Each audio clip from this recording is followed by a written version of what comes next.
આજે આપણે બનાવશું શિયાળુ સ્પેશિયલ લાડુ। શિયાળાની શરૂઆત થઈ ગઈ છે તો કંઈક આપણે એવી ચીઝ બનાવીને ખાવી જોઈએ જેનાથી આપણે કંઈક ફાયદા મળે। નાની મોટી બીમારીથી બચવા માટે અમુક ખાસ ચીજો આપણે જરૂરથી ખાવી જોઈએ જેમ કે આપણે નથી ખાઈ શકતા। આજે આપણે જે લાડુ બનાવીએ તેમાં આપણે એવી જ બધી વસ્તુ એડ કરશું જેના લીધે આપણે એ બધું ખાઈ શકીએ, જેમ કે તલ, અળસી, ખજૂર, ડ્રાયફ્રૂટ, ખસખસ આ વગેરે આપને એનર્જી આપે છે। જો તમે રોજ એક લાડુ ખાશો તો આખો દિવસ તમને એનર્જી મળશે। તો ચાલો આપણે લાડુ બનાવવાની રેસીપી શરૂ કરીએ। હેલો મિત્રો, હું છું પ્રજ્ઞા, સ્વાગત કરું છું તમારું ફરીથી એક નવા વિડીયોમાં। તો આજે આપણે શિયાળુ સ્પેશિયલ રેસીપી લઈને આવ્યા છીએ, ખૂબ જ હેલ્ધી અને ખૂબ જ ફાયદાકારક અને નાના મોટા બધાને પસંદ આવે એવી રેસીપી લઈને આવ્યા છે। અને ગુજરાતી હોય અને તેના ઘરમાં તો અડદિયા, ખજૂર પાક, તલની ચીક્કી, હાની એ તો બધું બનતું જ હોય છે। તો આજે આપણે કંઈક બધું મિક્સ કરીને કંઈક નવી જ રેસીપી બનાવી છે। તમારે તલની ચીક્કી, ખજૂર પાક અલગ અલગ બનાવવાની જરૂર નહીં પડે। તો ચાલો આપણે રેસીપી શરૂ કરીએ અને વિડીયોમાં આગળ સુધી બન્યા રહેજો। વિડીયો પસંદ આવે તો લાઈક, શેર અને સબસ્ક્રાઇબ કરવાનું ભૂલતા નહીં। સૌથી પહેલા આપણે એક પેન ગરમ કરવા મૂકી દીધી છે। તો હવે આપણે એમાં સફેદ અને કાળા તલ એડ કરી દઈશું। 100 ગ્રામ આપણે અળસી લઈશું। કાળા તલ અને વ્હાઈટ તલ પણ આપણે 100 ગ્રામ જ લીધા છે। 2 ચમચી આપણે ખસખસ લીધી છે, એ પણ આપણે આમાં એડ કરી દઈશું। હવે આપણે આ બધી વસ્તુને સરસ રીતે ધીમા ગેસે શેકી લેવાનું છે અને આપણે આ બધી જ વસ્તુ 100 ગ્રામ જ લીધી છે। તો આપણે એક જ સરખું માપ રાખ્યું છે। તો આને સરસ મજાના એકદમ બ્રાઉન ન થાય ત્યાં સુધી આપણે આને ધીમા ગેસે શેકી લેવાના છે। તમે જોઈ શકો છો આપણા તલ અને અળસી ધીમે ધીમે ફૂલવા લાગ્યા છે। આ એકદમ ફૂલી જાય એટલે આપણા તલ અને અળસી શેકાઈ ગયા સમજવા। તો હજી આપણા તલ અને અળસી બરોબર શેકાણા નથી, એકદમ બ્રાઉન રંગના થાય ત્યાં સુધી આપણે એને સરખી રીતે શેકી લેવાના છે। આપણા તલ અને અળસી એકદમ સરસ રીતે ફૂલી ગયા છે અને શેકાઈને તૈયાર પણ થઈ ગયા છે। તમે જોઈ શકો છો એકદમ બ્રાઉન રંગના થઈ ગયા છે। તો હવે આપણે આને એક થાળીમાં કાઢી લઈશું। હવે આને આપણે થાળીમાં કાઢી લઈશું ને આને એકદમ ઠંડા થવા દેવાના છે। તો તમે જોઈ શકો છો આપણે એકદમ પરફેક્ટ શેકાઈ ગયા છે અને હવે આને ઠંડા થાય પછી આપણે આને મિક્સરમાં નાખીને ક્રશ કરી લઈશું। ફરીથી આપણે આ જ પેનમાં આપણે 2 ચમચી જેટલું ઘી એડ કરી દઈશું। બદામ એડ કરી દેવાની છે, સાથે કાજુ અને અખરોટ પણ સાથે આપણે એડ કરી દઈશું। હવે આપણે આને ધીમા ગેસે આને પણ આપણે બ્રાઉન રંગના થાય ત્યાં સુધી આપણે ધીમા આને શેકી લેવાના છે। આને આપણે બ્રાઉન રંગનું થાય ત્યાં સુધી તે શેકવાનો છે અને તમારી પાસે બીજા કોઈ પણ ડ્રાયફ્રૂટ હોય તો તમે આમાં એડ પણ કરી શકો છો અને તમે જેને ના ગમતા હોય તો તેને તમે સ્કીપ પણ કરી શકો છો। આની સાથે આપણે 1 વાટકો તરબૂચના બી પણ શેકી લઈશું। આને તમે અલગથી શેકવા માંગતા હોય તો તમે એને અલગથી પણ શેકી શકો છો અને આને સાથે પણ એડ કરી શકો છો। આ રેસીપી એકદમ ઓછી મહેનતમાં અને ફટાફટ બની જાય તેવી છે, એટલે આપણે આ રીતને કરીએ છીએ। તમે બધું અલગ અલગ શેકવું હોય તો તમે બધું અલગ અલગ પણ શેકી શકો છો અને ભેગું શેકો તો પણ કંઈ ફેર પડતો નથી। તો આપણે બધું સાથે જ શેકી લઈએ છીએ। ઘણા લોકો તમને અલગ અલગ બતાવે તો એ ઝાઝી મહેનત થાય છે અને ઓછી મહેનતમાં તમારે બધું જ એકસાથે શેકાઈ જાય છે। એકસાથે શેકો કે અલગ શેકો કાંઈ જ ફેર પડવાનો નથી।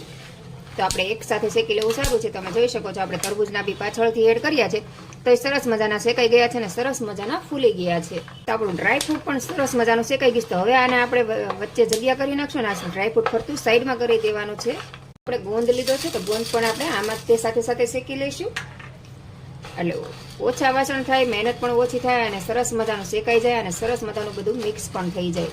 આપણે આમાં થોડું ઘી એડ કરી દઈશું એટલે ગોંદ સરસ રીતે તળાઈ જાય। આપણે ગોંદને પણ સરસ રીતે આવી રીતે શેકી લેવાનો છે, બહુ ફૂલે એવો તળવાનું નથી। આવી રીતે આપણે પૂરી બનાવી લીધી તમે જોઈ શકો છો વચ્ચે દબાવીને, એટલે આનો ટેસ્ટ ખૂબ સરસ આવશે શેકાઈ જાય એટલે એકદમ બ્રાઉન રંગનો થશે અને બહુ ફૂલશે પણ નહીં। તો ગોંદ આપણો સરસ મજાનો તળાઈ જશે। હવે આપણે આ બધું મિક્સ કરી લઈશું કેમ કે આ બધું જ આપણે મિક્સરમાં ક્રશ કરવાનું છે, ગોંદને બધું એક સાથે જ છે એને આપણે સાથે જ મિક્સ કરી લઈશું અને હવે આપણે ગેસની ફ્લેમ બંધ કરી દઈશું। આને પણ આપણે હવે એક થાળીમાં અલગથી કાઢી લઈશું। તો આપણે એક થાળી લઈ લઈશું ને એમાંથી આપણે બધું જ આમાં કાઢી લેવાનું છે।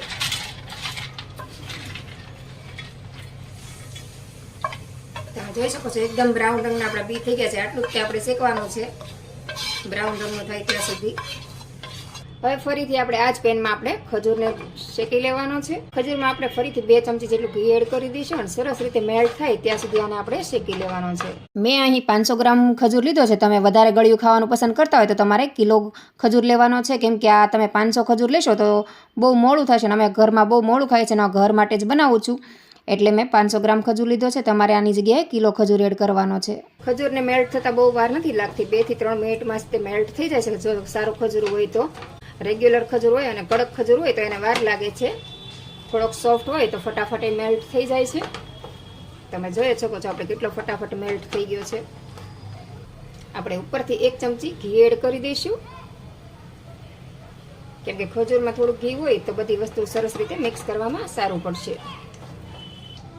ખજૂરમાં થોડુંક ઘી હશે તો તમારે ઉપરથી ઘી નાખવાની જરૂર નહીં પડે અને ખજૂર પણ ઘીમાં સરસ રીતે શેકાઈને એકદમ ફટાફટ મેલ્ટ થઈ જશે અને વધારાનું ઘી છે એ પણ આપણે ઉપયોગમાં આવી જશે.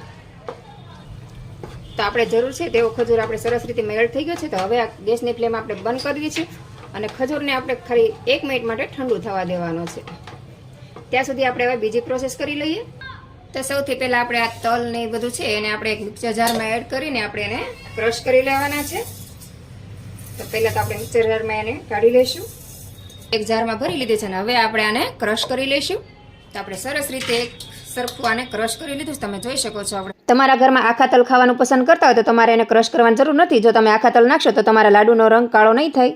આપણે આમાં વ્હાઈટ અને કાળા બંને તલ લીધા છે ને સાથે અળસી પણ લીધી છે. તો હવે આપણે આને સાઈડમાં મૂકી દઈશું ને હવે આ જાર લેવાની છે ને આમાં આપણે ડ્રાયફ્રૂટ ક્રશ કરી લઈશું. તો આ ડ્રાય તો આપણે અડધા 2 ભાગ કરી નાખશું. સાથે આપણે આમાં ગોંદ પણ નાખ્યો છે તો આપણે અડધું જ લઈશું. તો આને પણ આપણે આમાં જ એડ કરી દેવાનું છે. આ પણ આપણે સરસ રીતે દળી લીધું છે. તો આપણે આને આમાં પણ મિક્સ કરી લેવાનું છે. તમારે આને અધકચરું રાખવું હોય તો તમે અધકચરું પણ રાખી શકો છો. હું અધકચરું નથી રાખતી કેમ કે છોકરાને મોઢામાં ડ્રાયફ્રૂટ આવે તો છોકરા નથી ખાવાનું પસંદ કરતા. તો આપણે બધું જ ડ્રાયફ્રૂટ દળીને તૈયાર કરી લીધું છે અને હવે આપણે આમાં ખજૂર એડ કરી દેવાનું છે. ખજૂર ક્રશ કરીને લેવો હોય તો તમે ખજૂરને પણ ક્રશ કરી શકો છો. મેં ક્રશ નથી કર્યો પણ તમારે ક્રશ કરવો હોય તો તમે કરી શકો છો.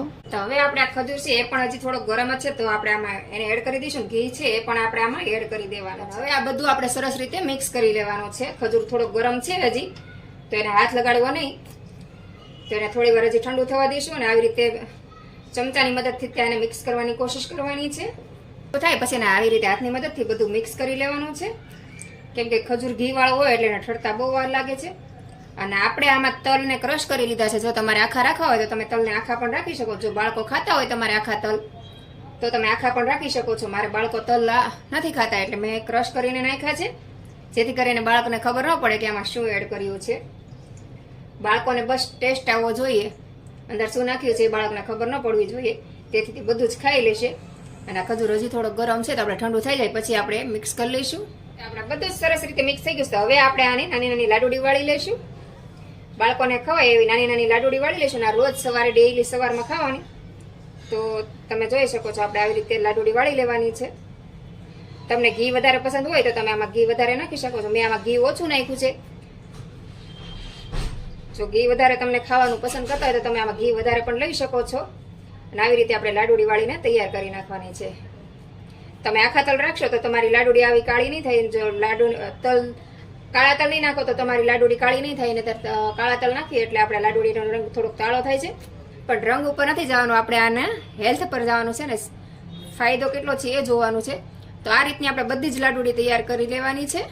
તો આપણા શિયાળુ સ્પેશિયલ એનર્જી લાડુ બનીને તૈયાર છે. તો આ લાડુ તમે સવારમાં રોજ નયના કાંઠે ખાઈ શકો છો અને બાળકોને સવારમાં આપી શકો છો. આ લાડુ ખૂબ જ હેલ્ધી છે અને બાળકને એક લાડુ તમે સવારમાં આપશો તો આખો દિવસ બાળકને એનર્જી રહેશે. કેમ કે બાળકને આપણે ડ્રાયફ્રૂટ આપીએ છીએ તો બાળક ખાવાનું પસંદ નથી કરતું. તો આવી રીતે તમે બાળકને લાડુ બનાવીને આપશો અથવા ઘરમાં કોઈ પણ નાના મોટા લાડુ ખાઈ શકે છે. શિયાળામાં આપણે એવી ચીજ ખાવી જોઈએ જેનાથી આપણે કંઈ ફાયદો થાય પણ આપણે એ નથી ખાતા. જેમ કે અળસી છે, ખસખસ છે, ખજૂર છે, ગોળ છે, એ બધી વસ્તુ આપણે શિયાળામાં ખાવી જોઈએ જે આપણે નથી ખાઈ શકતા, જેના લીધે આપણે બીમાર પડીએ છીએ.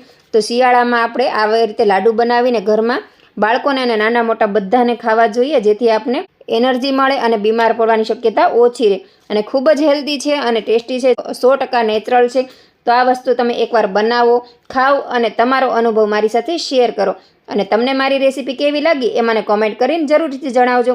અને મારી રેસીપી તમને પસંદ આવી હોય તો તમારા મિત્રોમાં, ફેમિલીમાં પણ શેર કરજો. અને વિડીયો પસંદ આવ્યો તો લાઇક, શેર અને સબસ્ક્રાઈબ કરવાનું ભૂલતા નહીં. તો ફરીથી મળશું એક નવા વિડીયો સાથે. જય હિન્દ, જય ભારત.